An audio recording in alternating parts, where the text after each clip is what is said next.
Welcome to this episode of Chattin with Staxx. I'm your host, Bill Staxx, and today, John Greschner calling. Valley Correctional Facility. This call is not private. It will be recorded and may be monitored. If you believe this should be a private call, please hang up and follow facility instructions to register this number as a private number. To accept this free call, press 1. To refuse this free thank you for using. You may start the conversation now. What's up, Bill? Hey, how you doing, John? I'm doing good, man. How you doing? Hey, it's great to meet you. So I wanted to talk a little bit about you going to prison and what kept you in prison for this long. You want my history? Yeah, we can get your history, and I would like to know about when John Gotti was assaulted in prison. And when you heard about that, what was your thoughts when that happened? And if you could tell me about Nicky Scarfo when you ran into him. Okay, Nicky was a good friend of mine. I knew John too, but Nicky was a buddy of mine. Here's the thing. I came to prison and I got arrested in October 1968 when I was 17. I grew up in the streets and got my first case when I was 7. Robbing trains with older homeboys here, throwing us up in the boxcars and all this and that. Started my first street gang when I was 7. Got my first night fight with a black kid on University Avenue when I was 7. So I grew up in the streets, right? So it's kind of a foregone conclusion that I'm going to end up in prison because I grew up in the streets. So I got arrested for some 2 racketeering conspiracies, a couple of robberies, and some shootings. Got into a few shootouts and stuff out there, just kids, right? So I ended up in prison, and because I grew up in the streets, I didn't really have any real structure, like societal structure, family structure, any of that. So going into prison was no real big thing, man. That's just the truth. And when I got up in prison, I knew what time it was, and I'm a youngster in prison, and I know what rules up in there is. You got to be a man. You got to hold your ground. First thing you do in prison, you ask anybody that's been in any prison, what's the first thing you do when you go to prison? You get yourself a knife. That's the very first thing you do. You may not need it today, but at some time during this journey, you're probably going to need it. Either defend yourself and whatever. So, I got a knife and I defend myself. So my journey through the prison system, man, prison is what it is. There was always things going on. All the things going on in society going out there, all the drama, static, racial things, religious things, everything, political stuff, it always comes over into prisons, always. That's how we came into being, Aryan Brotherhood, anyway, by the way, as a white self-defense group, because you got minorities fighting for their rights. Who wants to be a second-class citizen? We would have helped them. I got a history of helping minorities, Indians, blacks, Mexicans, and even in prison systems, helping them back in their place because they're pushing for their rights. One time I grew my hair out. I hate hair. I grew it down to my shoulders to help the natives and we won so they could grow their hair out. Now I immediately shaved my head. But the thing is we're in prison doing what we're doing. So shit happens. Now, back in the old days, you had the old convict code. Everybody, even though we're different, we backed each other based on the convict code. And there was a real clear line between us and the government, us and the police. So, and you never cross that line. Well, once they started coming in the early 70s with rehabilitation stuff, because that pendulum swings back and forth. Usually takes 20 to 30 years each swing. Get tough on crime, lock them up, throw away the key, kill them all that. And then it goes for 20, 30 years, and they say, well, shit, this ain't working. We got to rehabilitate them. They're coming out worse than they went in. So they go to rehabilitation 20 to 30 years, and they're saying, man, that shit ain't working. We ain't getting the right results. We got to get tough on crime. So it goes back and forth. Well, when it got into the rehabilitation thing in the early 70s, things started breaking up, and people started, going off on their own. Convict code out of survival, and all that started, diminishing, being eroded. So, now there's some chaos and all that, but there's still crews and gangs, depending on the systems you're in. Some are really hardcore penitentiaries, the old concrete and steel jungles, man. That stuff's still rules. So, fast forward to when I was at Marion. Marion was the new Alcatraz when they closed the old Alcatraz out in San Francisco Bay. First, it was like a kid's joint. They'd find all the holes, let the little rabbits try to run out. and they started bringing in people from all over the United States. It was a dumping ground for the federal prison system. People that are activists. It wasn't really a gang thing at the time. It was activists, racial, social, religious activists, people that were kind of firebrands in the system, organized stuff. They were trying to break that up. They'd throw them there. And then people coming in from state systems that were too much for the state systems to handle. Like when I first got there in the mid-'70s, I was sent there from the state of Minnesota. And, you know, and I grew up, you know, in prison systems, man. And I just got through being set up. They tried to indict me. Well, they did indict me for the murder of an informant wearing a wire inside the prison. But I beat that in pretrial. One of the informants that was fingering me, he, you know, recanted. And then, plus we had an escape thing and a few other things and all that. They just says, finally, it's time to get rid of this dude. Sent me into Marion.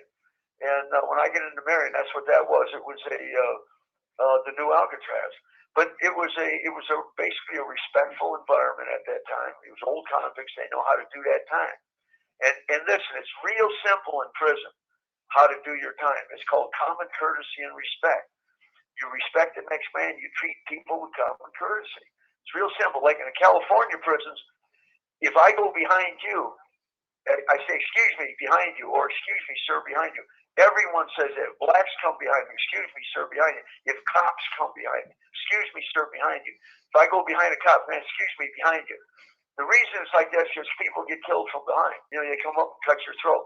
So it's common courtesy and respect. Well, once you start breaking down a little bit and you start getting younger kids in, what the government started doing was trying to lock people up and throw them in shoes, indeterminate shoe programs. Once they validate you as a member of a disruptive group, they will put you in a shoe forever.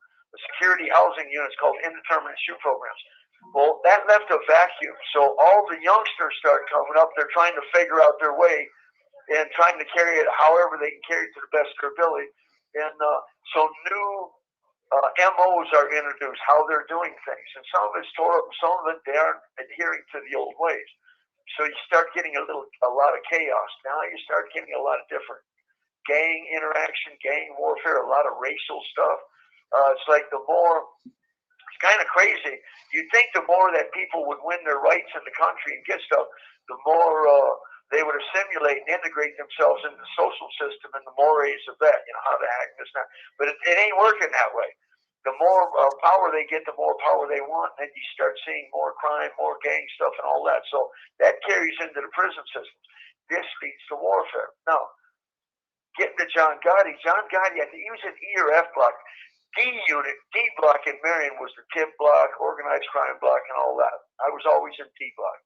All of us, Aryan Brotherhood, Mexican Mafia, stuff like that, we were always in some DC blacks, but a lot of them were over in E and F blocks. They were kind of keeping us separate and stuff. But a lot of us, like I go back, over 40 years with a lot of the old heads out of DC, the old black kids. These are friends of mine. Man, we're cool. You know, these guys, Tom John's a racist. No, that's all bullshit. Nowadays, all they do is they call you a racist. If you don't adhere to their little narrative or what they want, you're a racist. Well, I wear that as a badge of honor, man. I do what I know to be right. I'm not asking permission. I'm not apologizing. I seek no forgiveness. I do what I know to be right. And I don't care what color your ass is, what God you pray to or anything. If you're right, if you're cool, you're a good dude and all that, I'm going to treat you right.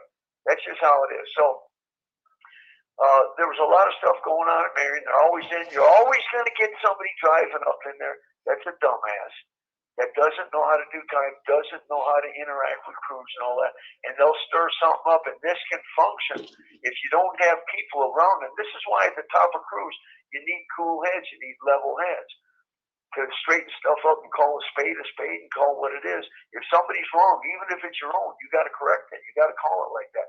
You got to police your own. Don't. Yeah. It's going to turn into something. It's going to get violent. Somebody's going to get hurt. Then people are going to, close ranks within their own crews. It'll turn into a war, and then it starts taking on a life of its own. It's hard to put that genie back in the bottle. So, getting to John Gotti. John Gotti came into Marion. You know, they're just trying to get him out the way. He did what he did up there in New York, took that Gambino thing and all that over. And I talked to John about it. I know what happened. They were on, Big Paulie said, nobody gets involved with drugs. Jack, you get involved with drugs, it's too easy to convict you. It's a dirty business. You're stringing people out, all this and that. And it's too easy to book people on racketeering and drug trafficking conspiracies. It's just too easy to hit them. He says, if anybody gets involved in that, we're going to whack all your asses. Well, there's too much money in it, so everybody's involved in it. Well, they're unsealing an indictment, and they're all getting indicted, and Paulie's getting indicted too. And they knew it was man, listen, it's a foregone conclusion. Somebody's going to get whacked. And you got to strike while the iron's hot, man. And they knocked Paulie out the box. That's all there is to it, and took it over. Well, so John's doing his thing. They're having their run, doing whatever they're doing. But he's also going to get cracked. At some point, he's going to get convicted, man. You can do what you do with juries and everything else, but at some point, you're going to get convicted. He got convicted. They washed him up, gave him all that time. He came to Marion. They're going to try to salt him away down. He's in the block. He's interacting with people. It's cool. He came to us because now he's in our world. We run those worlds. So he come into our world. We're interacting. He was telling Barry he'd get him a lawyer out of New York because Barry was fighting that killing, that homicide he had out of Atlanta. And we were working with him, stuff like that. And what happened on the tier that day when John got jumped, listen, there was this black kid, a young black kid off the East Coast that was walking back and forth on the tier, the second tier. John's on the second tier, and a guy named Doc's on the second tier, a friend of mine, Big Doc. So this black kid's got to walk in between them. The tier's only like 4 feet wide. Mm-hmm. And you're on the second tier, and there's a railing. And he's polite, excuse me.